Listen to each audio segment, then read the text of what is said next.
से बच्चे के गायब होने की बात सुनकर ठाकुर साहब जमीन पर गिर चुके थे और जनाना ड्योढ़ी से अब एक साथ कई महिलाओं के रोने की आवाज आने लगी, जबकि ठकुराइन तो दहाड़ मारकर रोने लगी थी। गजराज सिंह की बड़ी बेटी जो अपनी मां के साथ अब तक बैठी हुई थी, वो भी कोने में दुबकी हुई सिसक सिसक कर रो रही थी। कुछ महिलाओं ने साहस किया और आगे बढ़ी, जबकि ठकुराइन जमीन पर बैठकर बेतहाशा रो रही थी। अरे सुखी, इधर तो आ, देखे तो सही हुआ क्या है। कहीं बच्चे के गम में बहू रानी ने आत्महत्या तो ना कर ली। राम राम। नहीं बहन, बहू रानी ऐसा नहीं कर सकती। पहले भी हमने देखा है, 4 बार बेटियों को जन्म देकर भी हमेशा खुश रहती है। जब भी हम हवेली में आते हैं ना, तो हमारा स्वागत सत्कार करती है। त्योहार उत्सव पर खूब हंसकर खुशी खुशी के साथ हमारा सारा काम करती है। वह इतनी कमजोर तो नहीं हो सकती। लगता है कोई और ही अनहोनी घटना घटी है जिसके कारण यह सब हुआ है। ऐसा भी हो सकता है, लेकिन अब इसको देखें तो सही उठा करके। ठकुराइन की हालत खराब हो चुकी है, इनसे तो हाथ लगाया नहीं जाएगा। हम ही देखते हैं क्या हुआ है। चलो 1-2 आओ, सब मिलकर के खड़ी करने की कोशिश करते हैं। मुझे लग रहा है कि सांसें चल रही हैं अभी। सब औरतें मिलकर लाड कंवर को उठाती हैं और वो चेक करती हैं तो उसकी सांसें अभी चल रही थी। ये देखकर सबकी थोड़ी हिम्मत बंधी कि वो अभी जीवित है। लाड कंवर को उठाकर बिस्तर पर सुलाया गया तो पता चला कि उसके सिर के पिछले हिस्से में चोट आई हुई थी, जहां से खून बह रहा था। उल्टा लिटाकर खून बंद करने के इलाज के लिए सब सोचने लगे और एक महिला ने ठकुराइन को पकड़कर खड़ा किया। अरे ठकुराइन जी, आप चिंता ना करें, बहू रानी ठीक है। शायद खाट से वह नीचे गिर गई और उसके सिर में चोट लग गई, इसीलिए यह खून बह रहा है। गांव के वैद्य जी को बुला करके जल्दी से इसके पट्टी करवाई जाए। बिल्कुल ठीक हो जाएगी, इतनी घबराने वाली कोई बात ना है। काकी सा, वैद्य जी आए तब तक इसके सर पर पट्टी कर दी जाए तो खून बहना रुक जाएगा। अभी क्या पता वैद्य जी गांव में हैं या नहीं हैं, क्योंकि आसपास के गांव में वही एक डॉक्टर है और तो कोई है नहीं। इधर उधर जाते रहते हैं। ठाकुर साहब के पास यह बात जल्दी से पहुंचाओ, वह वैद्य जी से बात कर लेंगे। सभी महिलाओं ने अलग अलग बातें करनी शुरू कर दी। ठकुराइन बहू की सांसें चलती हुई देखकर थोड़ी संभली और बहू का सर अपनी गोद में रखकर उसके सर पर हाथ फेरने लगी। महिलाओं ने अलग अलग उपाय बताए खून रोकने के लिए, जो आनन फानन में किए गए, ताकि जब तक डॉक्टर आए तब तक सर से बहता हुआ खून रुक जाए। अगर खून इसी तरह बहता रहा तो फिर डॉक्टर साहब भी क्या करेंगे। ये सोच करके कुछ घर पर बनी देसी दवा लगाई गई, जिससे खून धीरे धीरे रुकने लगा। अब उन महिलाओं के बीच में कानाफूसी होने लगी कि बच्चा गायब हुआ, बहू रानी के सर में चोट आई है, तो जरूर इस हवेली पर कोई काला साया है, जिस कारण से ये सब अनहोनी घटना हो गई है। साथ ही ये बातें भी जुड़ने लगी कि हो सकता है कि कोई ठाकुर साहब का दुश्मन हो जिसने ये काम किया हो। उधर मस्ती में झूम रहे सभी परिवारजनों और ठाकुर साहब के करीबी मित्र ठाकुर साहब के गिरने की आवाज सुनकर दंग रह गए और सब अपने हाथ में पकड़े हुए ग्लास वैसे के वैसे जमीन पर फेंककर ठाकुर साहब की तरफ दौड़े। सबने ठाकुर साहब को संभाला।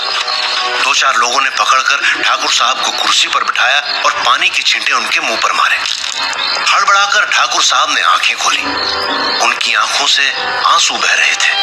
ठाकुर साहब, ये क्या? आप इतने साहसी आदमी हो, इस तरह से निराश थोड़ी ना होते हैं। कुछ कीजिए जल्दी। आप इस तरह से टूट जाएंगे तो फिर बाकी लोगों को कौन संभालेगा? हाँ ठाकुर साहब, ऐसे नाजुक समय में आपका इस तरह से हताश होना उचित नहीं है। साहस दिखा करके आपको छोटे कुंवर साहब की खोज भी करनी है और घर के बाकी लोगों को भी संभालना है। तो आप खुद को मजबूत रखिए, बाकी पूरा गांव आपके साथ है, हम सब लोग आपके साथ हैं। देवी माँ की बरसों बाद कृपा हुई है तो कुछ अनर्थ नहीं होगा।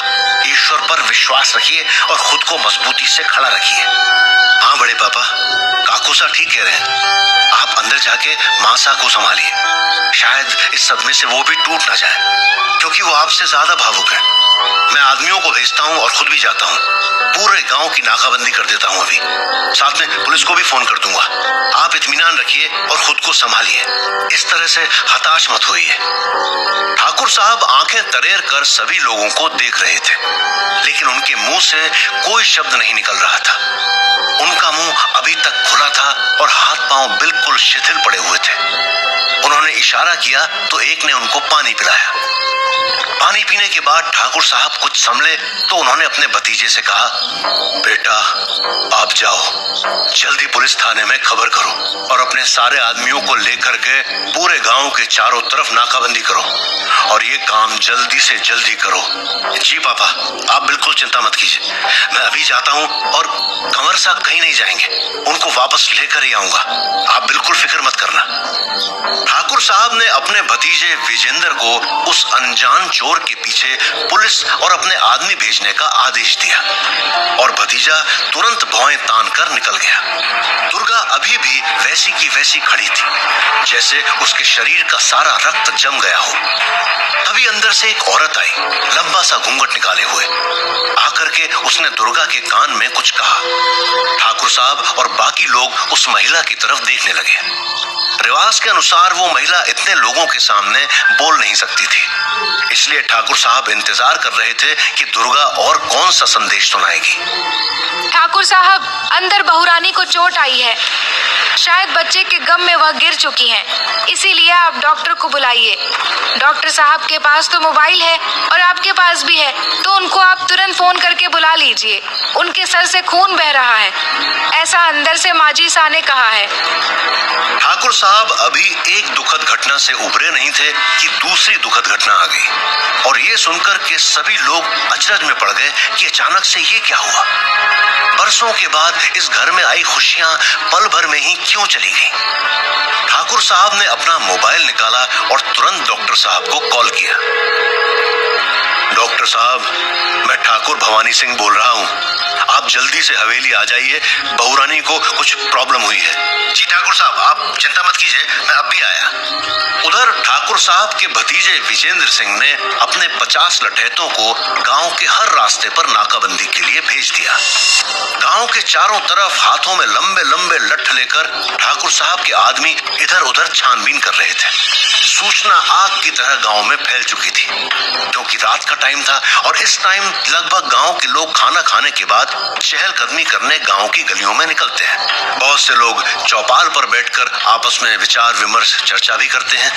इसी कारण बहुत से लोग विजेंद्र सिंह को घर के बाहर ही मिल गए और एक एक करके वो सारे लोग विजेंद्र के साथ होने लगे। कुछ ही समय में सैकड़ों लोग गांव के चारों तरफ जाने वाले हर रास्ते पर हाथों में लाठियां लेकर इधर उधर हर आने जाने वाले का इंतजार करने लगे और अनजान चोर को नजर गड़ाकर ढूंढने लगे। विजेंद्र के कहने पर गांव के बाहर भी लोग दौड़ दौड़ के देखने लगे कि जो रास्ता एक गांव से दूसरे गांव जाता है उस पर कोई अभी अभी गया हो तो उसका भी पीछा करें। ऐसा सोचकर सभी भाग दौड़ करने लगे। इधर ठाकुर साहब सोच में डूबे थे कि अचानक से एक आदमी गिड़गिड़ाता हुआ हवेली में प्रवेश करता है। रोते हुए उस आदमी को देखकर ठाकुर साहब ने कहा, क्या हुआ रतन, इस तरह से रो क्यों रहा है? गजब हो गया ठाकुर, 5 बेटियों के बाद एक बेटा हुआ था, अभी 2 ही दिन का था कि कुछ देर पहले अचानक घर से गायब हो गया। सब जगह छान मारा लेकिन कहीं पता नहीं चला। माई बाप, आप गांव के सरपंच हो, हम तो साधारण आदमी हैं, कुछ कीजिए माई बाप। क्या रतन, यही तो मेरे साथ हुआ है, मेरा भी पोता गायब हो गया। इसका मतलब ये घटना गंभीर है, इसकी तह तक जाना बहुत जरूरी है। तुम चिंता मत करो, गांव के हर रास्ते पर आदमी भेजे हुए हैं और पुलिस भी आ रही है, सब ठीक होगा। घर जाओ और घर वालों को संभालो।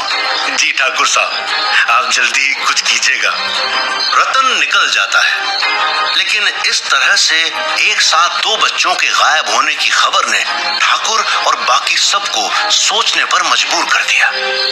तभी ठाकुर का मोबाइल बजा। ठाकुर ने देखा तो विजेंद्र का कॉल था। हाँ बेटा बोल। बड़े पापा, इधर मोहल्ले में एक और बच्चा गायब है। लगता है ये कोई बड़ी भयानक समस्या आई है गांव में। हाँ बेटा, वो रतन का ना अभी अभी वो आकर गया है मेरे पास। नहीं बड़े पापा, ये तो आपने नई खबर सुनाई है। इधर धनीराम की पोता हुआ था, वो भी गायब हो गया है। क्या? ये क्या हो रहा है हमारे गांव में? तुमने पुलिस को सूचना दी कि नहीं? हाँ, कॉल कर दिया है। पुलिस बस पहुंचती ही होगी और हम लोग भी पूरी चौकसी के साथ तलाशी कर रहे हैं। इधर विजेंद्र ठाकुर से बात कर रहा था कि अचानक गांव का एक व्यक्ति दौड़ता हुआ विजेंद्र सिंह के पास आता है, जो कि गांव के बाहर के सबसे बड़े चौराहे पर 5-7 आदमियों के साथ खड़ा था। क्या हुआ रावत, तुम इतना हाफ क्यों रहे हो? इस तरह से दौड़कर आ रहे हो, कुछ देखा तुमने? हाँ बड़े भैया, शमशान की तरफ जाने वाले रास्ते पर एक औरत भागी जा रही है। मैं अकेला था उधर, तो मैंने सोचा कि मैं आपको खबर दे दूं। अगर हम 4-5 लोग उसके पीछे जाएं तो हम उसको पकड़ सकते हैं। और जिस तरह वो भाग रही थी, मुझे लगता है कि वही चोर है जो हमारे कंवर साहब को लेकर गया है। बड़े पापा, मैं आपको बाद में कॉल करता हूँ। अभी लगता है कि हमारी ये प्रॉब्लम जल्दी ही खत्म हो जाएगी।